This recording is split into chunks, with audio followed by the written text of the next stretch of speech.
question about the funniest or most embarrassing moment, one of the first things that came to mind was I was fresh out of college, 9 months into my job, and I wrecked the plant manager's brand new car the first week that he had it. So it was a 1986 Cutlass Supreme. He was very proud of it. He would drive it into the plant. He was showing everybody this thing. So he asked me before a visitor came, Charlie, could you please take my car to get it washed? So I took it to the car wash. I'm sitting in a procession and I'm just sitting there. That's all. There was a little old lady that turns in and she thinks that she is hitting the brake. She hits the accelerator. It was probably some, 50 to 75, maybe even 100 feet. This little 78-year-old lady was going 78 miles an hour in a parking lot, hits me in the rear end, and pushes the back end up. Now, the real embarrassing moment, number one, taking the car back to the plant, to the office, and saying to my boss, "Hey, I just wrecked your car. Oh my God." So the other thing is that it was around shift change. So all of the workers would come in past the office and see and say, "What happened to the car, Charlie?" So the entire facility was definitely aware that I wrecked the plant manager's car. So that was an embarrassing moment for me. Here's the question though. Did you get it washed? No. So it was filthy and wrecked. It was filthy, damaged. And there was no way that it was going to, pass through those brushes. It would have gotten caught up pretty good. Well, in fairness, you didn't wreck it. No, well, that's where you take responsibility, and I was accountable for it. So yeah, it was mine. Any lessons learned? Like, don't agree to do that sort of thing, or Yeah. In that particular situation, maybe just change where I go to get my car washed. Just be very aware. be very aware of little old ladies at 78 years old trying to drive. Yeah. wow. No, there's no way to avoid a situation like that. Like he could have been in the same situation. Well, he could have. He could have. He may have actually selected a different car wash. I was just going to one I thought was right. Oh man. Oh man. So basically everyone witnessed your huge mistake. Oh yeah, it was there for a show, I can assure you. And my first reaction was, to get out. I mean, I saw the little lady, she's, basically looking through the steering wheel. That's how far she was sitting down in the seat.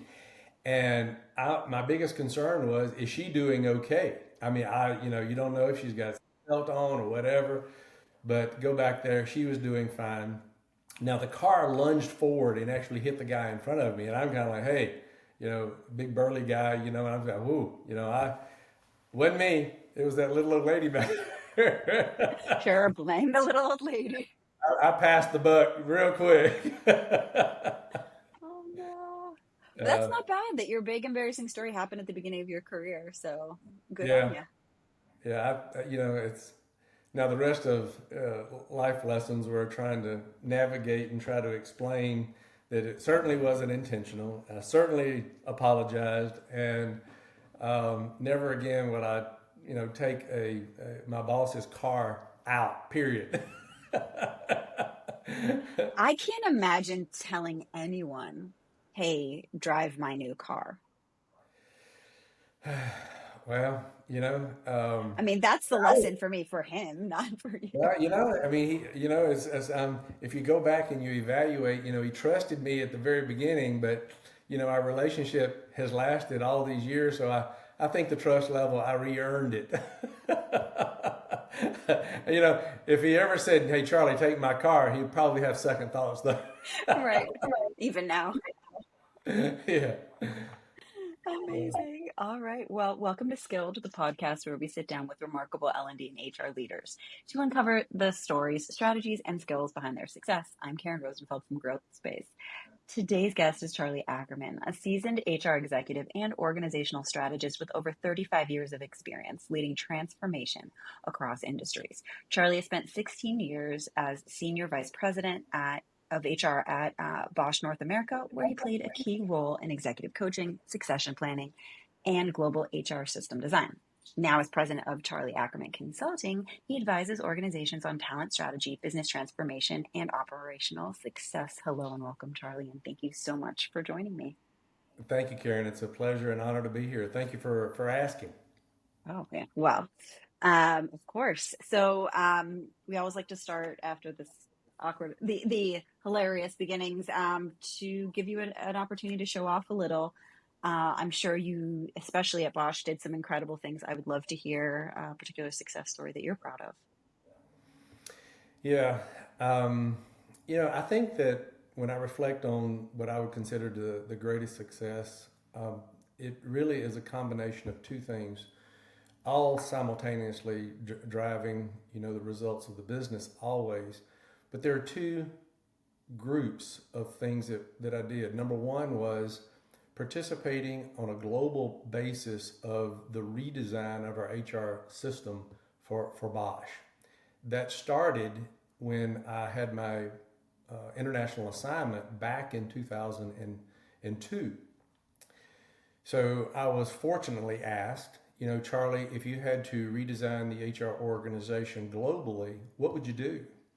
Well, one of the things that I did is that I just, went to what I felt was the market at that point in time and said, okay, who has the best systematic approach for redesigning the HR organization? And I picked up the Dave Ulrich model at that point in time. Now that was something that is a years and years of in the making. It has transformed in many different directions given technology, even today with certain emphasis in technology of analytics and the marketing of that. Even today, now another level of opportunity for greater effectiveness and efficiency is through AI or artificial intelligence and the application of that. So I think it was the right model. I still believe in the foundation of the model and designing it, installing it, enabling it, and optimizing it. These four corners of driving a higher purpose built on strategy over structure is extremely important. And I was very involved in that going all the way back to 2002, 2003 timeframe. That's especially when I came back into the United States in 2005, 2006 timeframe. But when I came back into the United States, there was the real application, not the conceptual side of it, of how do I apply that in North America. And there was an initiative called the North America Success Factors that was launched at that point in time. And it was all about driving sustainable growth, transforming the culture and transforming the organization in and of itself with a strong focus in the HR areas. There were four foundational pillars that I was responsible for and looked to for driving those results. Number one was developing local leaders at every level. That was the first foundation. Number two was driving accountability at every level of the organization. Number three was reducing organizational complexity. And then the final was fostering diversity and inclusion. And this began all the way back in the 2007, 2008 timeframe. So I think that the visionary aspects of breaking these four areas down to drive overall sustainable growth are the two most important. Now, I can go into greater detail on any one of those areas, whether it's the HR system or the North America Success Factors. Those are the two. But those are the two things that I am extremely proud of. I want to ask, was there an appetite for change, or were people very resistant, especially amongst in the HR department? Well, first off, I think that's a great question because there's natural resistance always. Okay, so the real question is putting a condition in place that encourages people to want to learn and Hmm. then adapt faster than any other workforce. And I think that that's what we did. It's really all about sharing the state of the business. And I've always, and that's one of the, and we can get into that a little bit later, but one of my biggest lessons or one of my biggest failures was early in my career. This was before I even came to Bosch, was truly understanding, or even the way I would probably say it in a cynical way, would be yes, I underestimated the power of communications early on in transformation. And Hmm. so later on, one of the things that I did was um, definitely when I went to Germany, I learned a very strong principle of communication is tell them what you're going to tell them, and then tell them what you told them to really reinforce the message over and over and over again. So when you begin to apply those kinds of principles, I think transformation becomes easy. But to your point, change has a natural resistance on it. And I consider myself a very much a nerd. I mean, I am. And everything is somewhat mathematical for me. And when you start looking at the spectrum, okay, of or a distribution, and you think, oh, 10% of the people they're going to just move because they like to move anyway, they want something different. It's really the middle, that 40 to 50% that you have to convince to move. Now, the bottom end of resistance that never wants to change, you know, they will, many times over, they'll change. It just takes a while. Then it becomes your issue of patience. Right. How long does it really take?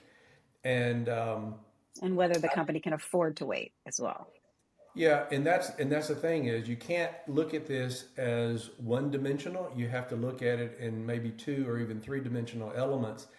That if the business were truly going south, and that were the business case, not necessarily growth, but Hmm. if as an example in 2020 when there was literally orders that were not happening, there were no orders, for a particular month for lots of companies. Well, the real question was that, well, what's the forecast? How long can we allow that? When cash flow is number one and you've got to be able to cover all of your debt, okay, for seriously, well, how long can you allow that to happen? Even if it's just an erosion of revenue, an erosion of margins, you got to really stay on top of that. So when you begin to see that from a business perspective, how fast can you move and are you able to do that? I think it gives the indication of how much, and again, transparency, to your workforce, getting them to see it, understand it, and if it gets too much, then you've already started the pathway of saying, well, we have to have a right sizing, we have to have a Right. layoff, as an example. That's the worst case for me. But again, the learnings for me were all about better communications. And through those better communications, there were outcomes. There was outcomes of better relationships, and there was outcomes of trust and predictability. And when you have an organization that truly sees the way that you're operating in a predictable way, they can get on with their job. They can Right. focus on their job. They're not thinking about, What oh, I if? might get What laid if? off tomorrow. I might get that, blah, blah, blah. So that's the state of engagement and thriving that you want. You want people really focused on full engagement. Yeah. What challenges were you up against when you were sort of saying, okay, we're going to do a transformational shift, other than maybe the naysayers or people who are hesitant to change? What were you up against, and then how did you know you were successful ultimately? Yeah, yeah. Well, the very first thing is that coming back um, to the United States and being responsible for North America, um, you know, you know the old adage, which is design the bus, get the right people on the bus, get the right people in the seat on the bus, and then of course you can really manage your journey much better. Well, part for me and the biggest challenge was transforming the HR organization because they first really did not have a clear understanding of the Dave Ulrich model. Now, in 2005, you have to actually look at um, the growth of Bosch at that point in time. From 2005, I just use, from 1995 when I joined up until 2005, the organization was somewhere around, I believe if I remember correctly, somewhere around 10 to 11,000 people. And that was it. Maybe that, okay, I don't remember the numbers exactly. Well, it was a very small, decentralized organization at that point in time relative to other companies. But the track that we were going to go on is fast growth.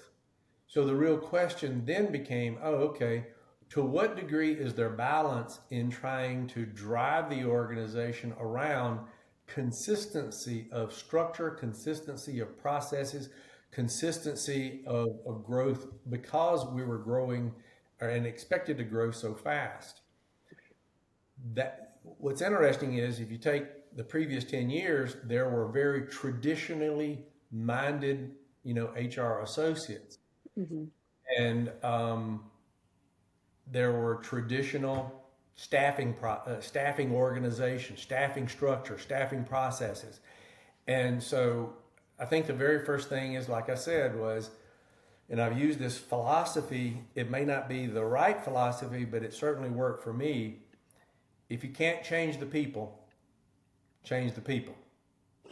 And it's a very you don't just start off with it that way, but Right. you do it with care, compassion, thought, elevating the individual, making sure that they truly understand this is the new direction. And if they truly decide to opt out of the direction, that's okay. Then it's an issue of helping them in their employability, not guaranteeing the employment. Mm-hmm. So I think that the number one issue of a barrier or hurdle or however you want to call it, again, was transforming the HR organization in such a way that it could truly drive broader business impact. So And how long did it take for you to say, okay, we're where we're supposed to be now? Um, I would say it really started accelerating I'd say probably in 2011 and 2013. And the reasons why this period of time is because this is when the full complement of the model was put in place with a shared services organization. Okay. The shared Mm-hmm. services You organization is the centralized foundation. everything. Yeah, and that's the thing. Try to first off try to imagine again the history of HR used to be the old personnel department, and what they Right. did is they had generalists, and the generalist was responsible for everything, literally everything. And I always gave this example that it's kind of like the cat in the hat. You got a hat on, and all those little layers up there, everything sits on a generalist's head.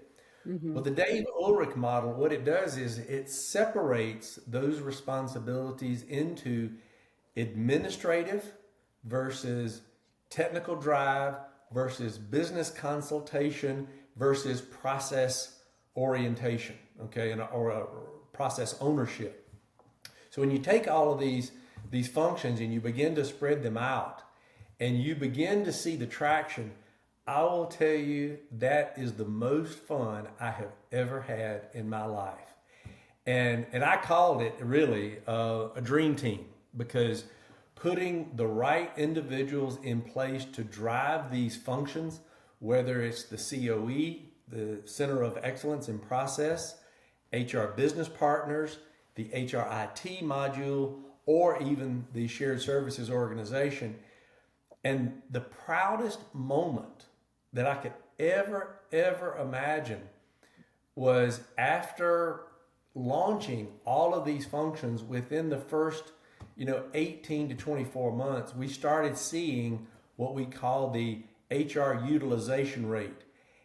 And even our president at that point in time was so excited about it, he started a campaign that basically says we all have to get on board with this stuff. We really do. We have to understand the change. This is exactly the way it should be working. This is the way it is working. And it is helping us contribute in efficiency and savings to the operation. At that point in time, it was easy to see where we were controlling our contributions in HR across the North American organization as a percentage of SG&A. And it was reducing. So, I mean, significantly reducing, but at the same time, delivering more. This is where the effectiveness and the efficiency and the productivity was gained. How do we know this?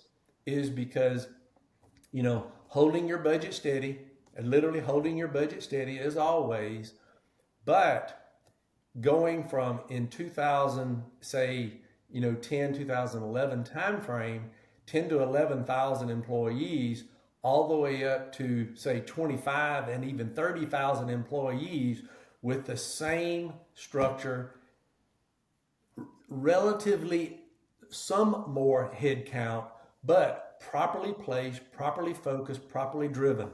And so I'm telling you, it's all about the team. It really is about the team. They were doing a fascinating job, fascinating job. And everybody's got their strengths. Some people have certain blind spots, but that team over the next 5 to 7 years never really focused in on anybody's weaknesses. They always pulled on each other's strengths. And I couldn't be more proud of them. They were really amazing. That's phenomenal. Did any other, like say in Germany or anyone, did anyone else follow this model ultimately? Well, actually, it's interesting that the design overall was first implemented, okay, in Germany. Now, having said that, though, everybody on a global basis was on their own time schedule. Okay, how fast did we adopt it? And I truly believe that we, like typical Americans, we adopt really fast. And it was well respected, it was well known, and we did. We got lots of accolades over that. So now try to imagine the complexity, okay, the difference between Germany and what we have in the United States. Now, one thing in Germany, they have a different statutory regulatory organization relative to labor unions and works councils. Well, we didn't have that here at all. So when you start looking at individuals in different countries, there's probably good reasons why that we didn't have that here in the United States. We didn't have the same level of barriers. Now, it doesn't change. You can still move forward, but it just takes a little bit longer. That's number one. Two is the volume of people that they had to convert was much larger than ours. Okay, and I mean, because that's where the mother country is. I mean, it really is. That's where it is. So their situation was much different because of size, scope, complexity, and structure. Amazing. But again, we were embraced. They loved what we did. Actually, we started driving pretty hard here in the United States. China was also very involved. They accelerated theirs as well, and now, the model is still in play. Now, what's happening inside of the world of Bosch is they're taking it to a different level by the application of technology. That is what Bosch is all about. It is, one of the greatest technological businesses and entities in the world. That's amazing. It's interesting. I think that's where, if you have a good structure in place where you can just take on whatever is coming up, whatever is new, whether it's technological advances or whether it's a workforce from something else. But if you have everything in place, it should scale in the right Yeah, way because you've it's already exactly. built the foundation properly. Yeah, and now the interesting thing about that is that I truly believe that there was an individual ultimately responsible for what we called at that point in time BHS, Bosch Human Resources System. Um, I don't mind saying he's just a brilliant mind. His name is Jorg Stock. Very good buddy, good relationship. And one of the things that he had the foundation of a mindset that it's you can't control the world in one way. Allow some freedom and autonomy to to implement focused on what our overall purpose was. So at the point where he was the lead in the BHS organization, that is when we had our greatest advancement for our restructuring because of the support that we got. It was incredible the support that we got. And so it's one thing to have a system, it's one thing to have the structure, but you got to have the support to make it happen. So I totally agree with you. I would just add that one element. You got to have support. I think that's true. It doesn't matter if you're implementing something massive or even something small. You need that, I mean, for lack of a better term, executive sponsorship, right? Like Oh there yeah. needs to be that drive coming from at the executive level saying, this is what we're doing. Here are the keys to the kingdom. Let's get it going. Yeah, and Karen, let me say this too. This is also what you just mentioned is so key. That's the support that we got in Germany. Mm-hmm. Here in North America, when you then begin to say, okay, there's a model, and that model can then contribute here locally to our growth, man, let me tell you, I was never so blessed with a president by the name of Mike Mansuetti. I'm telling you, this guy gets it. I mean, he gets it because what he understood is that HR is not about a department or a function, but rather it's the interdependence of business partners with operational leaders when they come together and first understand the employees, but then elevate those employees to a common purpose or a common goal. And that was the North American success factors. So there had to be a body inside of our HR organization that was so excited about sitting down with leaders, operational leaders, and saying, how are we going to solve this business problem? And working together to solve it. Yeah.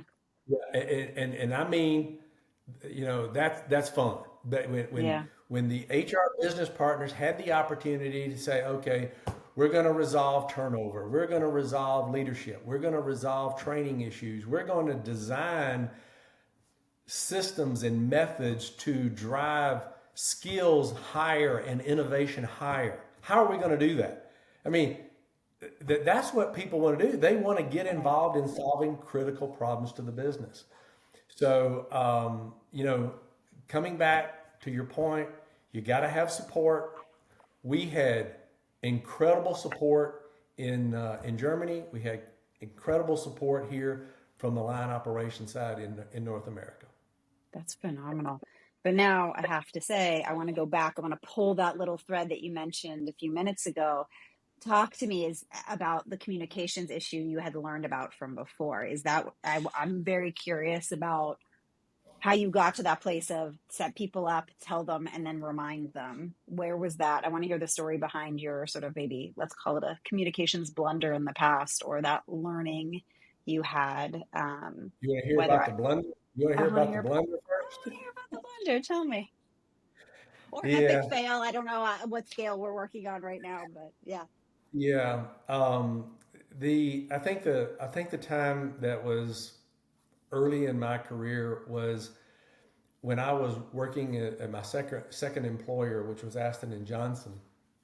My responsibility at that point in time was I was what they called the divisional HR person. I was responsible for a facility in Walterboro, South Carolina. I was responsible for a facility in Salem, Oregon.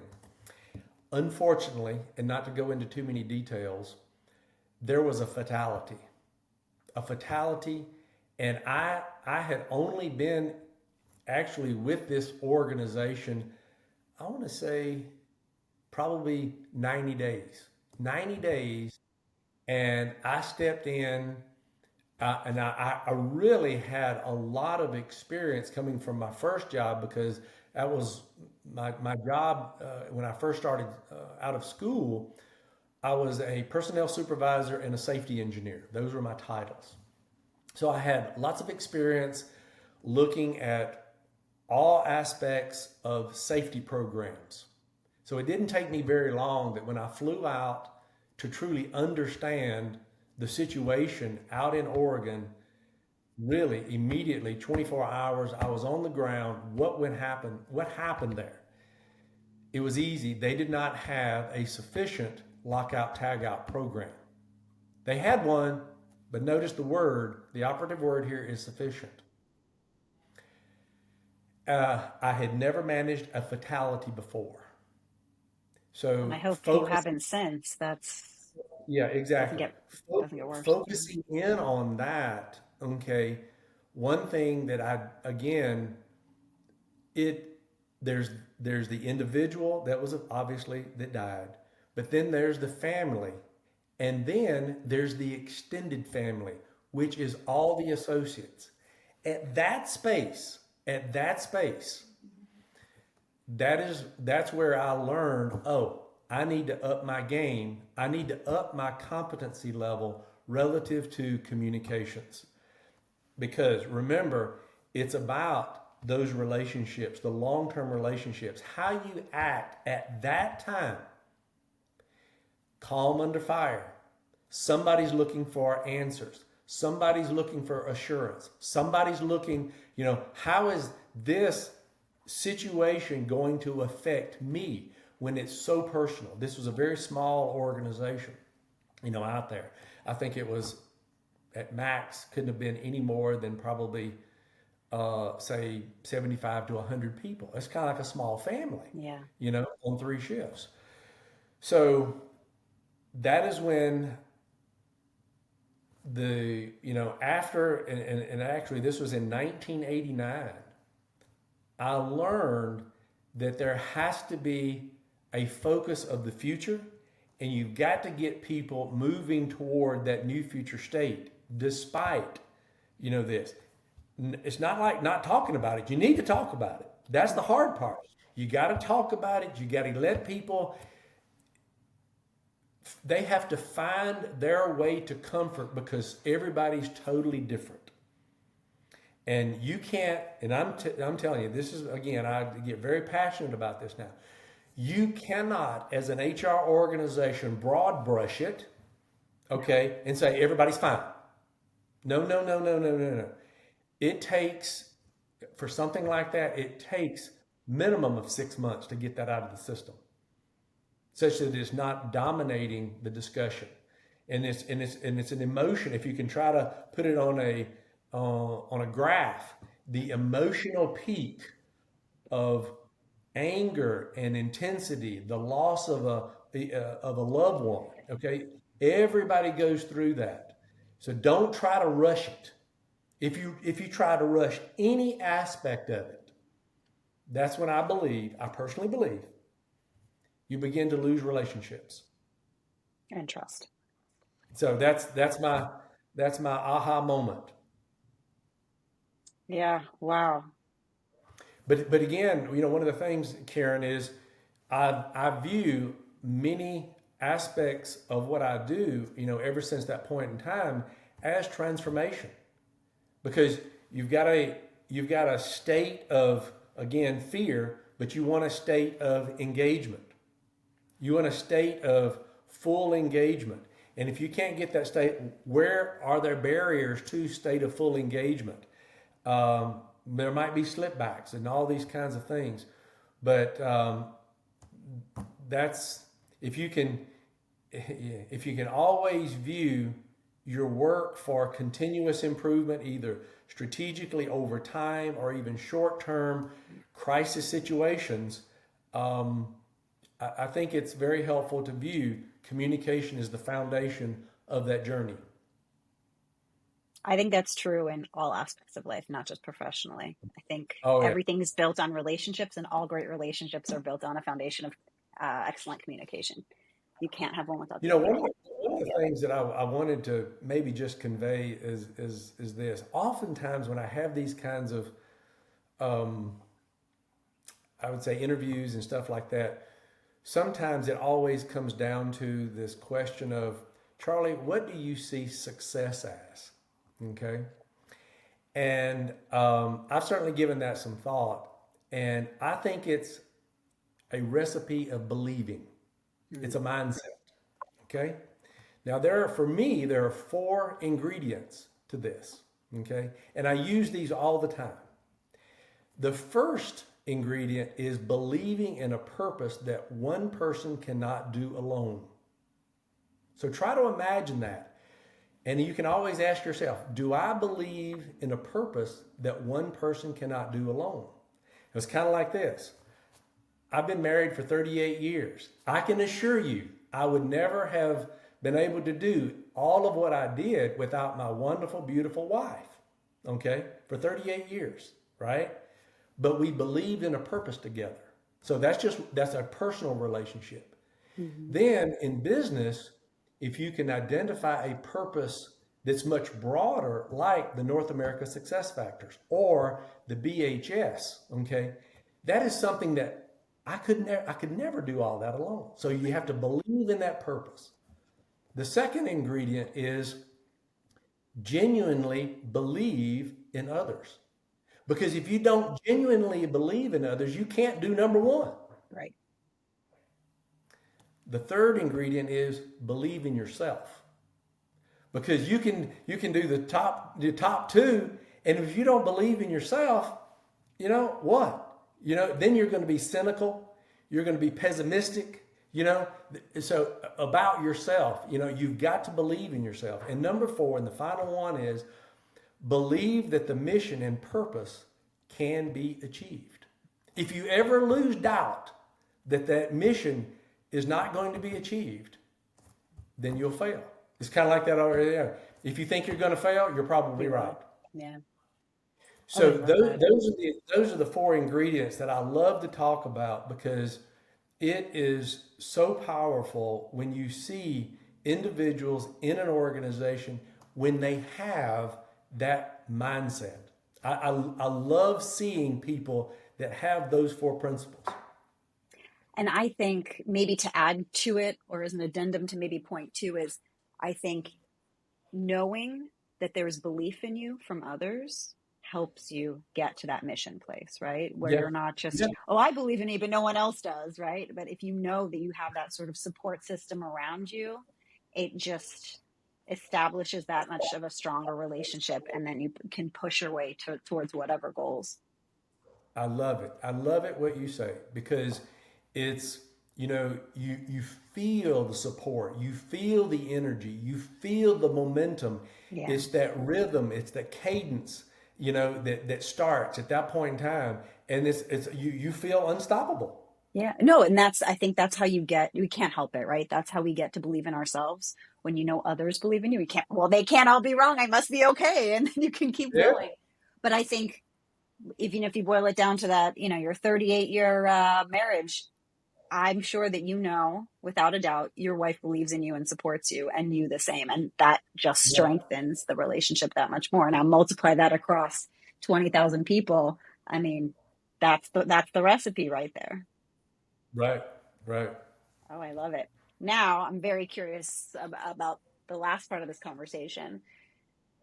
Looking back on where you started, if you had told yourself, what skills you needed to focus in on. I'm guessing communication skills might be number one on the list, but what else would you have told yourself? What skills do you think make for the strongest of HR leaders? Yeah. Well, first off, it's very simple. It's business acumen, and let me tell you the reason why. If you're going to be as an example, a great business partner in the world of HR, you better know something about business. And for me, when you think about the topic of business acumen, then I begin to break things down in what you know and then how you use what you know. But the third element is very, very important. Who knows about what you know and how you use what you know? Now, so it's a what, it's a how, and who. And when you begin to go deeply into, everybody's got their own definition of what business acumen is. Sure. But one of the things that I love to share, and it's part of my consulting business, is a book called Seeing the Big Picture by Kevin Cope. And I think it's first off, it's a very easy read. And secondly, it focuses attention into five primary buckets for business. And it doesn't matter which business. It's cash flow, it's assets, it's profit, growth, and then finally is people. But notice people comes secondary, okay, because you really got to understand the dynamics. So if you're sitting there with the CEO, you're sitting there with the president, you're sitting there with the financial organization, whatever, you better bring to the table an understanding that it is all about top line, bottom line, and revenue and cash flow. That's all it's all about. That's what a business is. Right. And so it doesn't say that people aren't important. What it says is that they came together for a common purpose. And it's your job to help them with that. So when you ask me what are some of the things that I would have done differently, okay? While early in my career I was told, number one is, Charlie, as you are a manufacturing leader at this point in time, you have to make a decision where you ultimately feel that you can add value in the business. That quote helped me understand. I went and got a book immediately. Okay, you went and got a book. You really And are a nerd, and I love it. yeah, yeah, exactly. And so I went and got a book, and it was called The Portable MBA. I'll never forget it. Mm. And then I just began to go deeper and deeper into understanding. I know it sounds kind of crazy, but HR typically we don't look at income statements and balance sheets. Think about that of a traditional HR person. Traditional HR individuals, if they're just staffing positions, they're sitting talking all day, they're interviewing people. They can go all day and never do a mathematical calculation. Years and years of this go by. Okay? But you've got to get out of that. You've got to make sure that you are keeping yourself with a strong mental acuity in driving and connecting into that and talking about that. So I think it is incumbent upon business leaders in HR to move in that direction, keep them sharp, and then bring that to the table. So, business acumen's number one. Number two, what I tell people a lot of times, if you're going to work in the world of HR, you better get good, really good at understanding how to select, or actually identify talent is the easy way to say it. How do you identify talent? How do you identify excellent talent for matching them in the job? If you're going to stay in that world, that is an important element. Project management is another area. You better be really good at project management in the world of HR. And finally, and I've already mentioned communications, which is part of this, is change management. One thing I absolutely loved in 1995, I was exposed to Rosabeth Moss Cantor and her change philosophy. I thought at that point in time that frankly, I thought I knew a lot, but I really didn't. But up until 2017, I had used a lot of those principles, but then I became certified in ProSci change management, and which more and more research over the, from say 1995 until 2017 had occurred.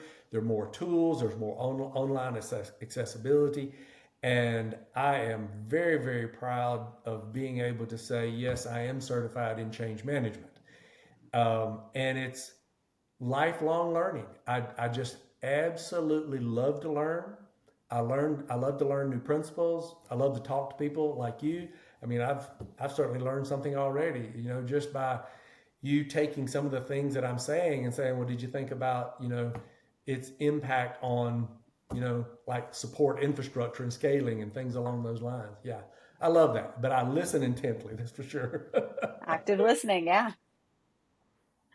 Oh, I love it. Well, this has been an incredible conversation. I want to thank you for taking the time, and I hope you had some fun too.